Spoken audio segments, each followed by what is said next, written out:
Bạn đã đánh giá thấp iPad Gen 10 và mình ở đây để đem lại công bằng cho nó. iPad Gen 10 là dòng iPad mới nhất được ra mắt, cạnh tranh với những dòng tablet Air và Pro đến từ Apple. 3 tháng làm việc cùng em ấy là một làn gió tuyệt vời, làm mới workflow vốn chỉ xoay quanh bàn làm việc và máy tính. Video này sẽ là cảm nhận của mình sau 3 tháng sử dụng iPad Gen 10 để học tập, giải trí và sáng tạo cơ bản. Mình sẽ đề cập đến những vấn đề đáng lưu tâm khi mua một tablet mới dùng trong nhiều năm sắp tới. Và mình mong rằng mình sẽ thay đổi được cái nhìn của các bạn về iPad Gen 10 này. Sau một khoảng thời gian dài trung thành với giấy và bút, mình nhận thấy những bất cập khá là đáng kể của việc sử dụng những phương pháp truyền thống. Tuy nhiên, đối với cái ví của mình, một cái tablet và stylo không phải là một lựa chọn tối ưu. Đó là cho tới khi mình nhận học ống vale. Lúc đầu mình định mua iPad Gen 9 để tiết kiệm, màn hình tràn viền Gen 10 đem lại trải nghiệm tuyệt vời hơn hẳn Gen 9. Do đó, chênh lệch 2 triệu cũng không phải là một vấn đề quá to lớn. iPad Gen 10 đang được niêm yết 9,6 triệu ở các shop uy tín. Đây là lựa chọn tiết kiệm nhất khi tìm đến các dòng tablet mới nhất đến từ Apple. Vì mình chưa đủ tuổi nên mình sẽ không sử dụng ưu đãi Back to School. Và nếu mình lên đại học, mình vẫn sẽ không đụng đến nó bởi vì mình đã có laptop riêng rồi. Đầu tiên, mình sẽ cùng các bạn xem xét khía cạnh cạnh tranh trực tiếp với các thiết bị điện tử. Đây là yếu tố tiên quyết khi chọn mua một người bạn đồng hành về lâu về dài trong tương lai. Hiệu suất của máy đối với những công việc hàng ngày thường chỉ gói gọn trong cấu hình và thời lượng pin. Vì mình quá là lười nên mình sẽ để chip giới thiệu cho các bạn nha. iPad Gen 10 hoàn thành cực kỳ trơn tru mọi tác vụ của mình, dù có thông số khá khiêm tốn so với những iPad Air Pro ngồi ngoài hơn. iPad được vận hành bằng chip A14 Bionic, 6 nhân CPU, 4 nhân graphics và Neural Engine 16 lõi. Nói thật thì mình không hiểu những thông số ấy lắm nhé.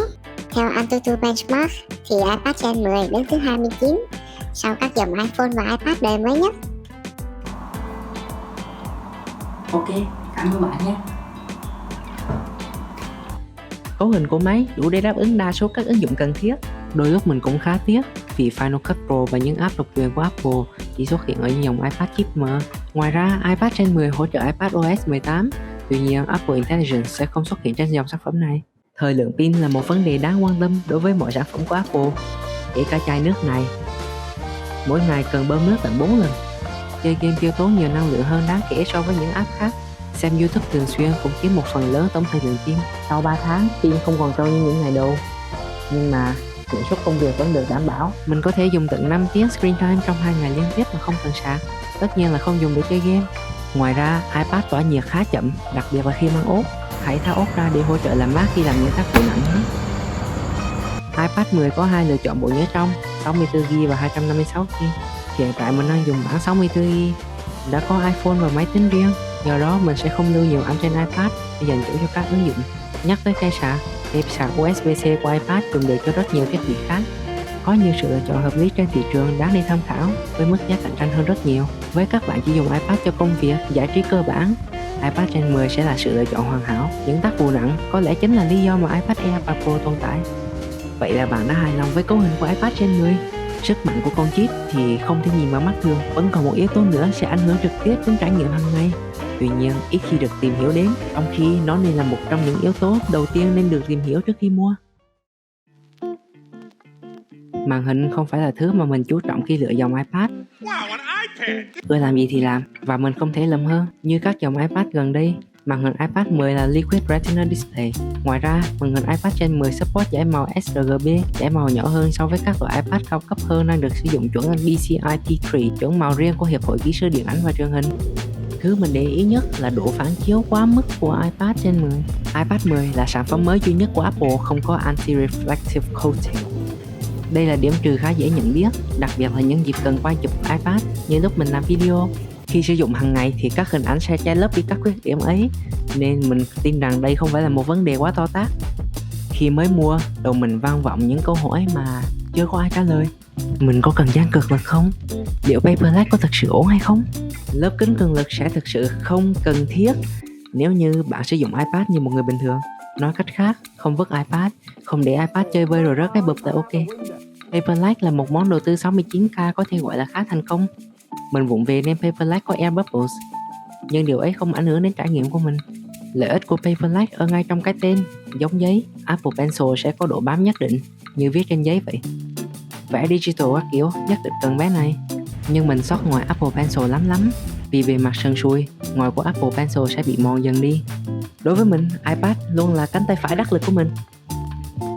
Em ấy sẽ luôn là sự lựa chọn tuyệt vời khi rời khỏi bàn để tận hưởng một ngày đẹp trời mà không phải mang cặp laptop trên vai.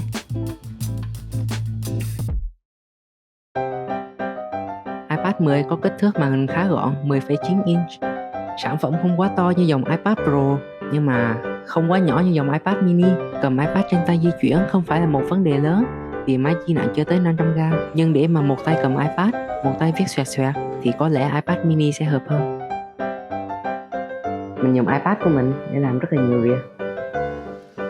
Take notes là lý do chính để mình mua bé iPad này về. Vì màn hình to nên mình cũng hay dùng iPad để tận hưởng các tựa game. Ngoài ra, xem YouTube bằng iPad còn là một trải nghiệm khá là thú vị. Sau một khoảng thời gian sử dụng, mình tin rằng iPad hoàn toàn có thể thay thế laptop trong những tác vụ hàng ngày.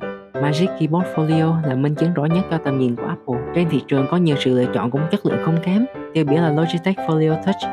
Trong một tương lai gần, mình sẽ mua bàn phím cơ nhỏ gọn để đi kèm với iPad. Trong số video, có một phụ kiện luôn đi liền với bé tablet 11 inch này vẫn chưa được nhắc đến. Như mọi người thường nói, iPad không có sản phẩm này, chỉ là màn hình qua YouTube thu nhỏ mà thôi. Apple Pencil 1 là dòng bút cũ nhất đến từ nhà Táo, đã gần 9 năm tuổi, nhưng trải nghiệm với em vẫn gọi là tuyệt vời. Khác biệt giữa Pencil đời đầu và những Pencil đời sau hoàn toàn không ảnh hưởng đến trải nghiệm cốt lõi, hướng tới những công việc sáng tạo và năng suất. Nếu phải lựa chọn giữa Apple Pencil 1 và loại USB-C mới hơn, hãy mua Apple Pencil 1. Cảm giác áp lực ngoài bút là sự khác biệt quá lớn mà giá tiền không thể bù đắp được. Đôi lúc mình hay dùng 500 dành cho Magic Keyboard Folio trên iPad để gắn bút vào trong một số trường hợp cấp bách. Ngoài việc làm nháp, đây cũng là thứ mà bản thân của mình hay bắt cóc để giải khuây mỗi khi ngồi cà phê. iPad Gen 10 đánh dấu một số thay đổi khá là đáng kể trong thiết kế của mình. Và một trong những thiết kế đó đã tạo ra một số trải nghiệm cực kỳ thú vị, đặc biệt là với tripod. Những video trước trên kênh Chip Tip, mình quay ở định dạng 1080p vì iPhone 6s của mình quá dài để theo đuổi 4K. Và thế là mình đầu tư một cái tripod xịn sò cho bé iPad nhà mình. Camera hỗ trợ nhiều chế độ quay phim khác nhau, tới tận 4K 60fps. Do đó những bạn YouTuber như mình sẽ có nhiều sự lựa chọn hơn khi quay cho các video sắp tới. Camera trước được đặt ngay giữa thân máy, tạo điều kiện cho những góc chụp selfie cực rộng. Camera sau được tối ưu hóa cho các ảnh, video nằm ngang. Tuy vậy, mình thấy rằng việc dùng khi ở chế độ dọc không thực sự khác biệt quá nhiều. iPad Gen 10 có thể hoàn toàn thay thế máy ảnh trong một số trường hợp. Mình vẫn đang tìm hiểu một số app bên thứ ba cho phép thay đổi khẩu độ, ISO và những thông số đặc biệt khác.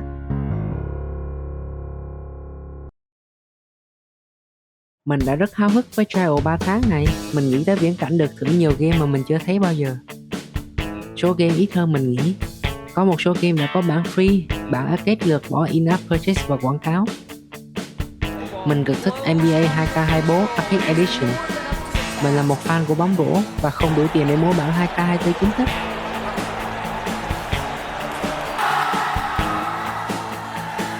Ở các nước không phải châu Âu và Mỹ, Apple TV có vẻ hơi khò bó.